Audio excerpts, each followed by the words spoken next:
C'est l'heure du journal de l'Afrique. Soyez les bienvenus sur France 24. À la une ce soir, ces témoignages sur le massacre de Kichiché en République démocratique du Congo.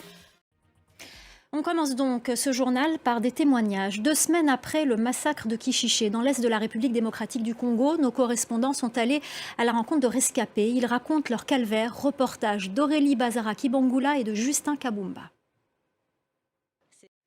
Notre invité ce soir est le docteur Denis Mukwege, prix Nobel de la paix, médecin, chirurgien, gynécologue, fondateur et directeur de l'hôpital de Panzi à Bukavu. Merci infiniment d'être avec nous sur ce plateau. Votre parole est rare sur les plateaux télé. Merci beaucoup d'être venu répondre à nos questions. Tout d'abord, votre réaction à ce reportage. La crise en République démocratique du Congo est extrêmement critique. Merci beaucoup Denis Mukwege, merci infiniment d'avoir répondu à nos questions. Nous poursuivrons, nous continuerons à parler de la République démocratique du Congo dans nos journaux. Merci d'avoir accepté notre invitation dans le Journal de l'Afrique. Je vous en prie madame, merci.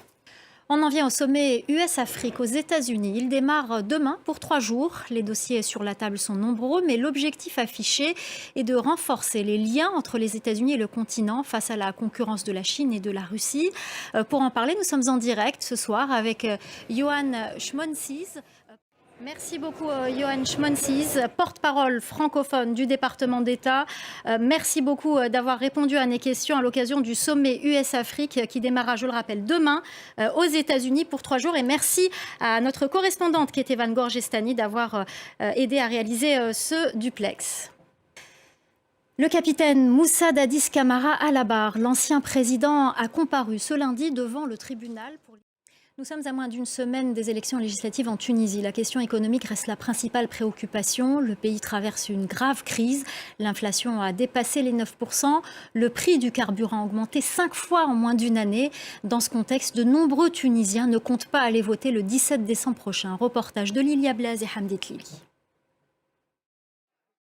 Le Bénin a accueilli les stars de la musique urbaine et afrobeat, des concerts géants qui ont débuté samedi au pied de la célèbre statue de l'Amazone à Cotonou avec...